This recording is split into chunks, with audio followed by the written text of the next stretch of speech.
Hi everyone, welcome to the Small Business Spotlight. I'm here talking today with Sally Keller, the founder of Global Village Gifts, and her store manager, Clarissa. And we're here to hear about how Global Village Gifts got started. So Sally and Clarissa, why don't you go ahead and tell us a little bit about what Global Village Gifts is, maybe where it got its start, and then we'll go from there.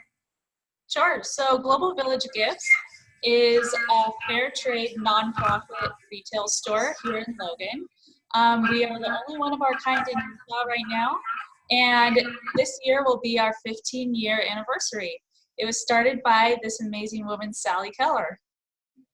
And when I was three score years and 10, I had this idea that I really would like to bring fair trade products to the attention of people in Logan and Cache Valley. And we've been having the alternative gift market for a number of years and holding sales of fair trade products along in conjunction with that.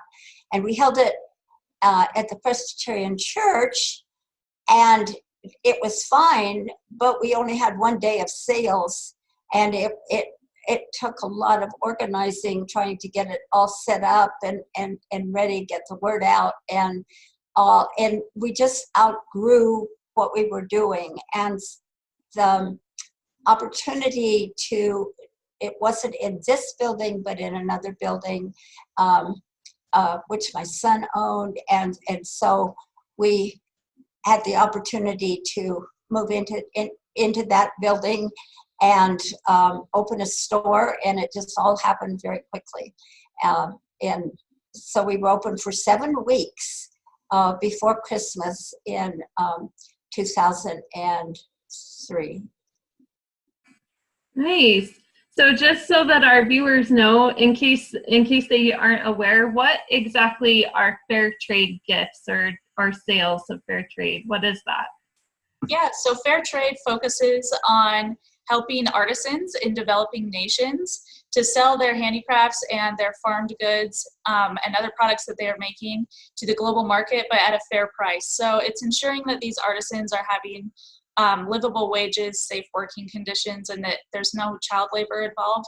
They also focus a lot on sustainable practices. So there's a lot of upcycling and recycling that's done, and the farmers are using sustainable practices in the things that they're doing. So basically, fair trade is a social movement towards global equality. That's so neat. I love that. What are the different countries that you have gifts that are artisans that are making things for your company? So the majority of our products are coming from Africa, India, and South America. So these are in developing nations, but we represent almost 50 countries currently in our store. So when you think about that, it's a pretty big portion of the world who gets represented here. That is amazing. I love what you guys are doing for the global economy and for the people in different nations that are struggling as well. Can you tell me a little bit more about your company's mission and vision? Yeah. So now all of a sudden I'm at a loss for words, but our idea was to spread the concept of fair trade in Cache Valley, introduce people to the idea, and explain to them where the products they purchased, where those came from, and the people who made them, who was behind it, and the difference that it made in their lives, and getting them to understand that every purchase they made, they were actually voting, and they were voting with their dollars.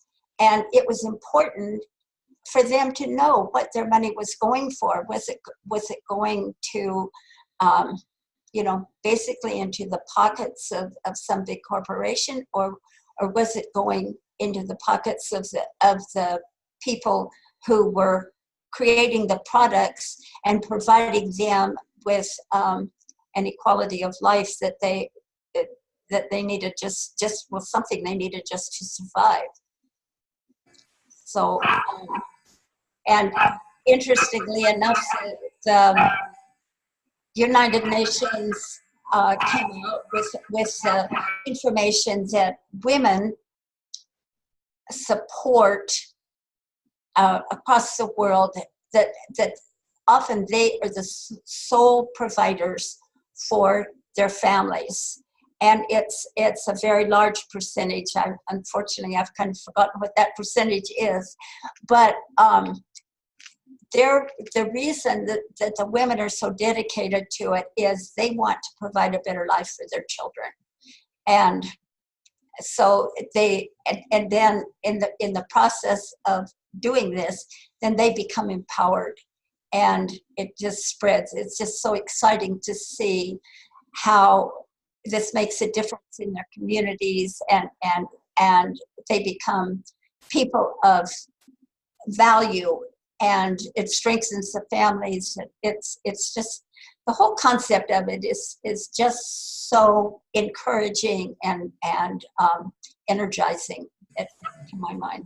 Absolutely. Yeah, it's life-changing. I mean, I don't know what it's like to live in an impoverished nation, but I did grow up with a mom who worked from home while my dad was often, he was working all the time on his own small business, and we didn't have a lot of money growing up. And my mom, just like you mentioned, she was the one who helped us make sure that we had food, and she could have just watched, she could have watched what was going on and just sat back and said, nope, I'm a mom, like I don't have the energy, like I'm taking care of these kids. But instead she decided, I want to make a better world for these kids. And she always taught us that there's always something you can do. Look at your skills, look at your resources, what you have around you. Even if you're in the poorest nation or if you're in the poorest circumstance, you can always do something. And that, to me, has always been empowering, to feel that there's never a time when you can't do something for yourself or for someone else. Just look around you, solve the problem. It might not be the best scenario, but it will be, you'll be giving it a good try. And I've always been passionate about that. That's amazing. I love that you said that. Well, another thing I just like to say about it is we were all volunteers for the first 12 years of our existence. We were 12 years? No, I don't know, almost 12 years. And it was just all, they were volunteers, and we had a lot of young people, maybe daughters of some of our volunteers who came in and started. And I mean, we all kind of learned together, but what was exciting to me is it empowered all of us to actually meet with success. And some of those young volunteers, it gave them direction for continuing what they wanted to do in the world. And that's very exciting to me. It just made a huge difference in their lives as you know, we were doing something right here in Cache Valley, at the same as the products we sold were doing something in other parts of the world. Yeah, that's amazing. Making a difference. That's how you know that you're doing what you're supposed to be doing, because you're making a difference to the people that are selling the products in their world, and you're also making a difference to those that are working with you as well. Let's go on to talk about a struggle or a trial that you've had in starting this, in founding this company and moving forward with it. Well, if you think back 15 years ago, technology wasn't what it is today. There was no social media. Our we were using a donated computer, and it was a DOS system and little floppy disks, and no scanning of barcodes or anything like that. Everything had to be entered manually. And when we did our inventory, it took us 3 days of counting and trying to figure out, trying to just have everything balanced. That was a real challenge, as well as not having any business experience. Julie Barker, who was my right-hand assistant and struggled with me through all of these years, I think we both sold Girl Scout cookies, and that was about it. So we didn't know how to go about marketing, and we didn't know, well, there was so much we didn't know. And what was very rewarding is that people in the community would step in with their skills and help us. And I love what you mentioned earlier when we were talking previously about how the new generation is coming in and helping to bridge the gap of technology, and the old generation. I mean, we talked about, and I've seen this a lot in different businesses, where the older generation, they have a lot of skills in business sense and common sense, and a lot of things that the younger generation hasn't quite learned yet. And so I love this combination, this partnership that Sally, you and Clarissa have, and I know there's also another partner on the scene as well that's in the younger generation to help the younger generation sees this as a really neat cause, and the older generation can teach them about it and use their skills together to combine. A lot of times I'll see an older person who's not willing to let technology in, and a younger person who's not willing to learn from the wisdom of the older generation. So this is like real world. It just makes me so excited because it's real world, global village right here within the company. It really shows that you guys have empowered everyone with the mission and vision of this company, and that they're grabbing hold of it and not holding grudges and just moving forward together. And I love that you guys do that. Thank you. So without further ado, my favorite part of this is always the show and tell.